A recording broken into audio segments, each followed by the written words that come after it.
Fat Controller's Railway has a new look.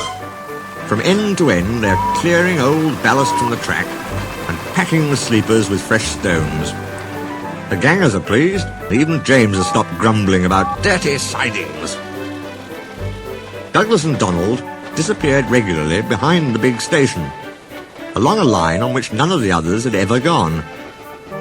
They returned with loaded ballast trains, and were most mysterious about it. "There the wee engines bring the ballast down for the hills," was all they would say. Soon the engines could talk of nothing else. James and Henry thought the very wee engines must be some kind of magic. "I don't believe it," said Gordon. "Donald and Douglas have pulled our wheels before."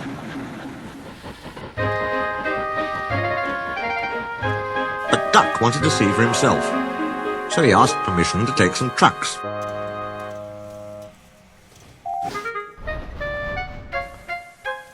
When he arrived, he was told to push them under the chute. This was like a tunnel made of steel girders. On top of it stood some queer-looking trucks.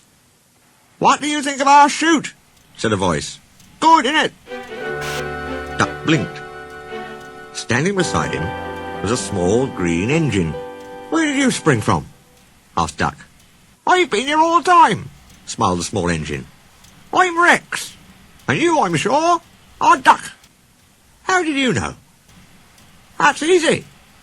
There's only one Great Western engine in these parts." There was a sudden rattling and roaring. Duck's whole train shuddered.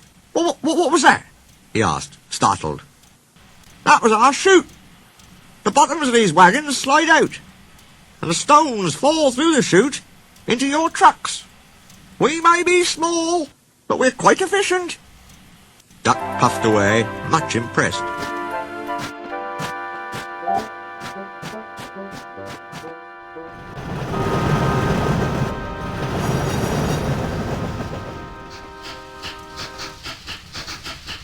Next time there were 3 small engines.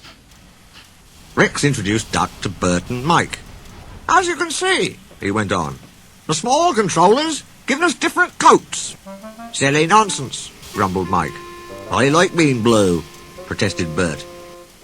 "It's all right for you," fumed Mike, "but not for me. Passengers will say I look like a pillar box." "Shocking," said Rex, and winked at Duck. "Consider my feelings. When we were both green, passengers kept calling me Mike." You, spluttered Mike. "Stow it, you two," said Bert. "Ducky," went on, "have you seen our coaches?" "Where are they?" asked Duck. "Over there," said Bert.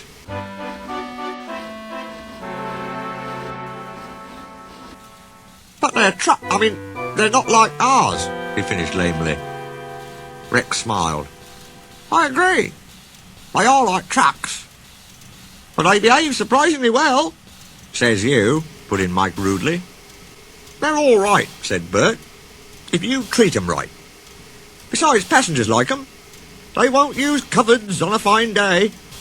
It's this scenery, you know, trees, mountains and such. Can't understand it myself. But then passengers are queer." "You're right there," said Mike.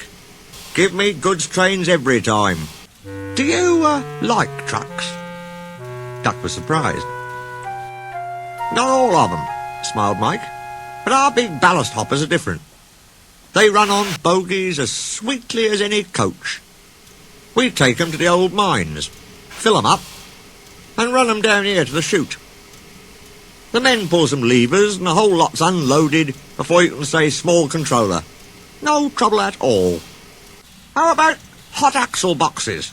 put in Rex. "We soon cured that nonsense." "You mean the small controller did?" "Same thing," grinned Mike. Duck chuckled delightedly. Rex and Mike loved teasing each other. "I can't understand," said Duck, "why I've never heard about you before." The small engines all answered at once. "We've only just come from our railway in England, which closed. Your fat controller asked us to come and fetch ballast for him, and he said he'd bring us plenty of passengers too." "Haven't you had passengers before?" asked Duck. "Only in England. It's our first season here." "Oh," promised Duck, "then I'll bring you lots." "Goodbye, Goodbye! And he puffed excitedly away to see about it.